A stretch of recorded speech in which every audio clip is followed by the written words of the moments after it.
Hello दोस्तों। तो आज हम फिर से एक धमाकेदार वीडियो लेकर आए हैं जो कि गणित कक्षा 10 की अध्याय 14 है। ये बहुत महत्वपूर्ण है जिसका नाम है सांख्यिकी, जिसको हम बारंबारता के नाम से जानते हैं, जिसका शुद्ध नाम होता है सांख्यिकी, जो बहुत महत्वपूर्ण है 2024 के लिए। क्योंकि इसके बारंबारता में बारंबारता के आधार पर दो प्रश्न लॉन्ग में जरूर आते हैं, क्योंकि ये बारंबारता बहुत महत्वपूर्ण माना गया है। तो आज हम इसी के सूत्र देख लेते हैं जिससे आपको इस ये सवाल करने में सहायता मिलेगी। तो वीडियो को स्टार्ट करते हैं। आप आपका स्वागत है हमारे यूट्यूब चैनल आनंद टेक्निकल स्टडी में।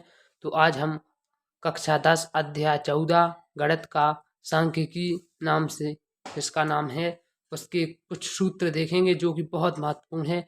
इसी के आधार पर बारंबारता के सूत्र आएंगे, मतलब प्रश्न। तो इसको स्टार्ट करते हैं। तो सबसे पहला सूत्र क्या है? तो ये सूत्र थोड़ी है, ये इसका माना जाए तो ये है, जो बारंबारता है उसमें वर्ग अंतराल होता है, उसका जब समांतर माध्य निकालना होता है तो निम्न सीमा उच्च सीमा दई होती है उसमें।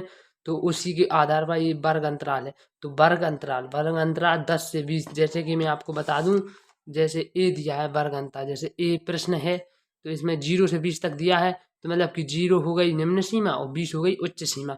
इसी प्रकार से प्रश्न आते हैं तो उनमें निम्न उच्च सीमा खोजना पड़ता है, तो उसी को कहते हैं। तो वर्ग अंतराल, जैसे वर्ग अंतराल दिया है 10 से 20, 10 और 20, तो इसमें निम्न सीमा होगी 10 जो कि छोटी है, उच्च सीमा होगी 20 जो कि बड़ी है। तो इसी इसी को निम्न उच्च कहेंगे, निम्न सीमा उच्च सीमा वर्ग अंतराल। तो अब जैसे ये है सूत्र नंबर 1। तो वर्ग चिन्ह, जैसे कि किसी प्रश्न में पूछा जाए कि वर्ग चिन्ह निकालो, इसका क्या है? तो वर्ग चिन्ह निकालने के लिए सूत्र लगेगा कौन सा? उच्च सीमा प्लस निम्न सीमा, ये सूत्र लगेगा बटा 2। तो ये सूत्र लगेगा वर्ग चिन्ह निकालने के लिए, ये वाला सूत्र लगेगा। तो ये सूत्र आपको समझ में आ गया है, वर्ग चिन्ह बराबर उच्च सीमा प्लस निम्न सीमा बटा 2। तो वीडियो को कॉपी लेकर बैठ जाइए, और ये जो सूत्र बता रहा हूँ ये बहुत महत्वपूर्ण है, और जरूर नोट कर लेना नोटबुक पर, और इसको याद भी जरूर कर लेना। तो नंबर दूसरा है, दूसरा कौन सा है? तो दूसरा है वर्ग आमाप। ये वर्ग आमाप, ये वर्ग है, तो इसका सूत्र क्या है? उच्च सीमा माइनस निम्न सीमा। जैसे कि वर्ग आमाप निकालना है, तो वर्ग आमाप निकालने के लिए सबसे पहले उच्च सीमा कौन सी है? ये 20 है। 20 है उच्च सीमा। इसको इसको निकालने के लिए मैंने आपको अभी बताया था उच्च सीमा और निम्न सीमा। जैसे बड़ी संख्या हो उसको उच्च सीमा कहेंगे, और जो छोटी संख्या उसको निम्न सीमा कहेंगे। तो अगर वर्ग आमाप निकालना है तो पहले उच्च सीमा, मतलब अभी 10-20 बताया था मैंने, 10 से 20 की। तो उच्च सीमा क्या है? उसमें 20 है, तो 20 में से 10 घटा देंगे तो आएगा क्या? वर्ग आमाप। तो उसका वर्ग आमाप निकल आएगा। तो वर्ग चिन्ह निकालने के लिए वही सूत्र लगेगा, उच्च सीमा प्लस निम्न सीमा। तो उच्च सीमा और निम्न सीमा को जोड़ के उसके बटे में 2 कर देंगे, मतलब 2 से भाग दे देंगे, तो वर्ग चिन्ह निकल आएगा। अब निकालना है मध्यमान। मध्यमान ये हर एक प्रश्न में आता है, मध्यमान निकालने के लिए। तो ये बहुत महत्वपूर्ण है, वेरी वेरी इंपॉर्टेंट है, तो इसको जरूर याद कर लेना, क्योंकि ये हर प्रश्न में पूछता है मध्यमान निकालिए। तो मध्यमान निकालने के लिए उच्च सीमा प्लस निम्न सीमा बटा 2, मतलब कि वही सूत्र है, उच्च सीमा उसी को वर्ग चिन्ह निकालने के लिए कहते हैं, उसी को मध्यमान निकालने के लिए।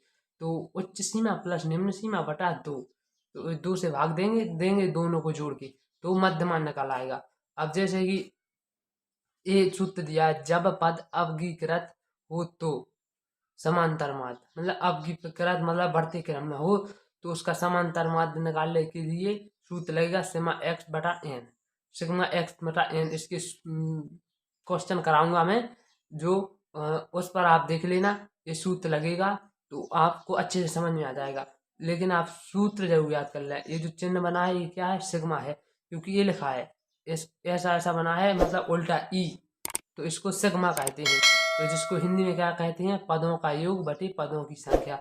मतलब कि सिग्मा एक्स बराबर क्या होता है? पदों का योग। मतलब कि जो संख्या जुड़ी है वो कितनी है, उसको जो संख्या कितनी बार लिखी गई है, कौन कौन सी संख्या, तो उसको तो उनको उससे भाग दे देंगे, तो जो निकल आएगा वो आएगा समांतर माध्य। जब पद अवगीकृत में हो तो समांतर माध्य सिग्मा एक्स बटा एन, या पदों का योग बटे पदों की संख्या। तो ये आ गया। अब क्या निकालना है? अब निकालना है जब पद वर्गीकृत हो, मतलब प्रत्यक्ष विधि, घटती विधि, तो उसमें समांतर माध्य, ये और जरूर याद कर लें, ये बहुत बहुत महत्वपूर्ण है। जैसा इतना ही वो है इतना ही ये है, समांतर माध्य दोनों बहुत महत्वपूर्ण है। और ये तो बिल्कुल 100% हर एक प्रश्न में पूछता है, तो ये जरूर याद कर लेना और नोटबुक में जरूर लिख लेना। तो समांतर माध्य बराबर सिग्मा एफ एक्स बटा सिग्मा एफ, या सिग्मा एफ एक्स बटा एन, मतलब कि पदों की संख्या बटा पदों पदों के अंक, कितने अंक आए हैं, तो संख्या, पदों का योग, पदों की संख्या। तो उसी को निकालने के लिए जब वर्गीकृत हो तो पद, समांतर माध्य निकालने का सूत्र है सिग्मा एफ एक्स बटा सिग्मा एफ, या सिग्मा एफ एक्स बटे सिग्मा एन, केवल एन। तो ये सूत्र बहुत महत्वपूर्ण, ये जरूर याद कर लेना और नोटबुक में जरूर लिख लेना। और सूत्र दिया है लघु विधि, वितलन विधि, अप्रत्यक्ष विधि, कल्पित विधि से समांतर माध्य ज्ञात करने के लिए सूत्र लगेगा E plus sigma F D बटा सिग्मा एफ। और एफ बारंबारता को एफ से दर्शाते हैं, मतलब बारंबारता है उसको एफ से मानते हैं कि एफ द्वारा बराबर बारंबारता। तो जैसे कि लघु विधि, लघु विधि को क्या कहते हैं, विचलन विधि, अप्रत्यक्ष विधि, कल्पित विधि, कल्पित माध्य विधि से समांतर माध्य ज्ञात करना, मतलब इन चारों पांचों विधि द्वारा समांतर माध्य ज्ञात करने के लिए कौन सा सूत्र लगेगा, ए प्लस सिग्मा एफ डी बटा सिग्मा एफ। और तो आज के इतने ही सूत्र हैं, तो जो सूत्र होंगे वो कल अगली वीडियो में बताए जाएंगे। आज के लिए यही हैं। तो आई होप वीडियो अच्छी लगी हो, और ये सूत्र हैं बहुत महत्वपूर्ण है, क्योंकि 2024 बोर्ड एग्जाम में कक्षा 10 के लिए बहुत महत्वपूर्ण है।